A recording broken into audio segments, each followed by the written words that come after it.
Good day, Nigerians. Good day, Africa. Solidarity forever. One love with better style. Ọbara tọpẹ Oye kẹnẹkẹnẹ má dọyọ. Ọgọmọnẹ bùn o. Ìpín abọ́pàpọ̀ ọmọ agbódùmá. Oge nọgẹ mọ wẹdẹnu wúmá kan mọ. Ọba nọ ẹnẹgbẹ. Mini. Ẹ̀pẹ̀ ló wà. Umogun ọ̀zà. Ọba nu gbòrìrì. Èní bá omi ẹ̀kọ́. Ọba nọ wégbè. Ọba nù sàkúkú dínà.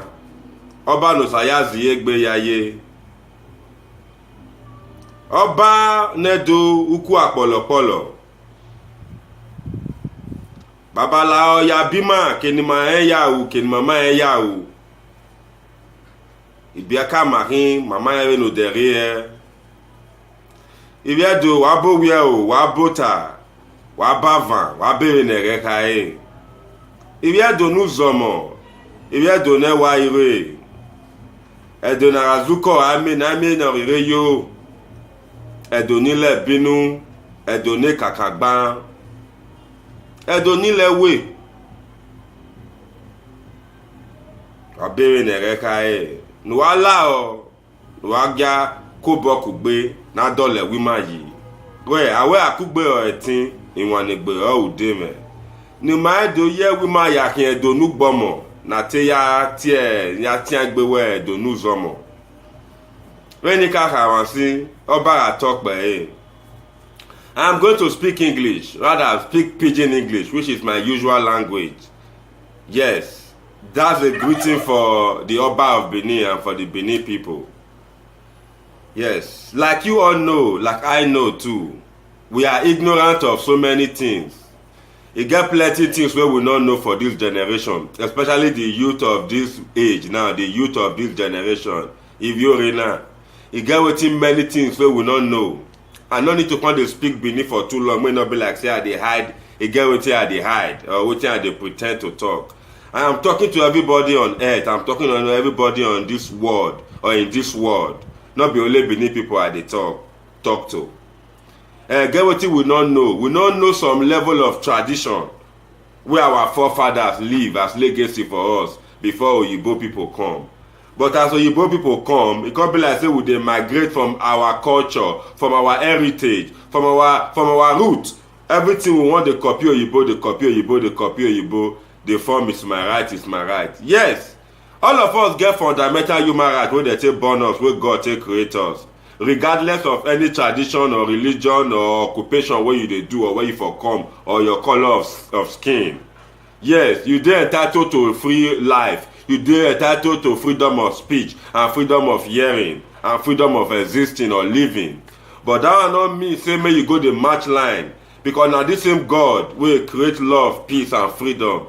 Na him still say make you talk say as you dey fear God, make you respect the laws of the land. Yes, God recognize the laws of the land. And not be today the laws of the land don dey. The laws of the land don dey for whichever community or continent or environment for over 1 million years, as we know or as we come meet am for this generation. This na advice to the present youth of today wey no know history well, because we end up meet ourselves like this. They not teach us history for school. Na the one wey concern Oyibo, concern Britain, concern Portugal and concern the one wey benefit them, na they teach us. Just like the way they not teach us the Civil War wey happen for 1967 reach 1970. They not teach am for our school. Many people don't know about the Civil War. E never too tey wey me sef come know some kind fact about Civil War wey I go buy the book read small for inside. Na so e still be wey they not talk many things about this our royal empire, our kingdom, our traditional. They not talk about this our traditional rulers, our kingdom, the heritage.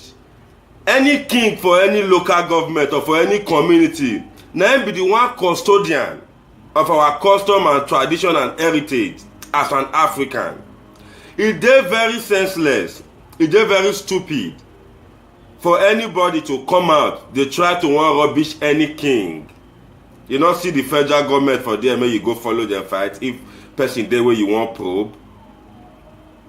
My brothers and sisters, there are some things wey we no know, wey we no fit still understand. Just as they talk say, wetin old man sit down, e dey see. If like make small pikin go climb the tallest palm tree, e no go see am. Oba of Benin no be child's play. Oba of Benin no be yeye matter. Oba of Benin no be wetin dey take dey play. I know wetin I dey talk. I go come on live tomorrow after church to come give una some details. But before then, make una receive sense. Oba of Benin no be wetin small pikin take dey pick im teeth. Oba of Benin no be wetin anybody suppose to dare. I will say General Sani Abacha, the former military, or rather the last military head of state of Nigeria, I will say they are alive if I fit give una better details about the Oba of Benin.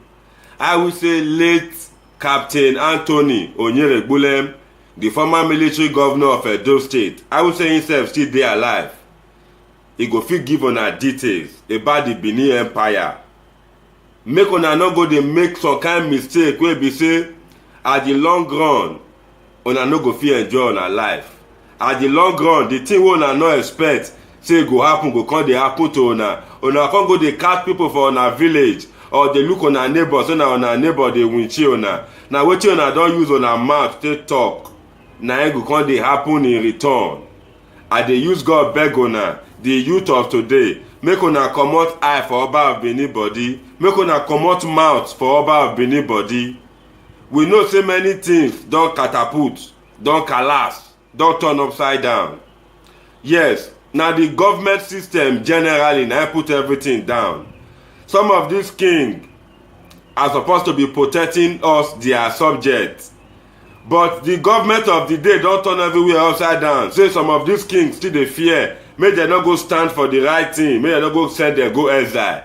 Because we all know say nobody wan die. As much as we wan go heaven, nobody ready die. Na so e be, my brother. Make una use una tongue count una teeth. Make una try understand say we be Africa, we no be Oyibo. We get culture and heritage wey don dey exist before Oyibo come. So if una dey try dey copy Oyibo, so Oyibo dey do this one dey happen for Canada, e no dey happen for Nigeria. This one dey happen for America, e no dey happen for Nigeria. Una go come still look una sef well. Una go come check history. Na the same history Nigeria and Canada get. Na the same history and Belgium and Nigeria get. Una still look am. Na the same history Europeans and Africa get. Make we not spoil our thing finish. Say because we pull up for abroad or we pull up for Oyibo. No. Oyibo hold their side strong. Oyibo no dey fold their hand, they come enter our level.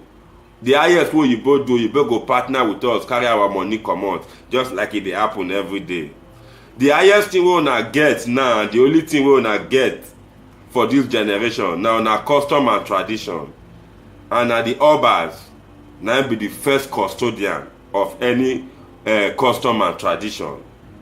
Many history dey about Benin when I go let una know very soon. But for now, make una take precaution, make una relax una mind, make una put una sense for the right place, make una beware for the Oba of Benin body. Oba of Benin get a lot of things wey go fit offer this generation. Oba of Benin get a lot of might wey be say e no need to talk, e no even need to shout. Things go dey happen if e vex. Africa unite, Nigerians be wise.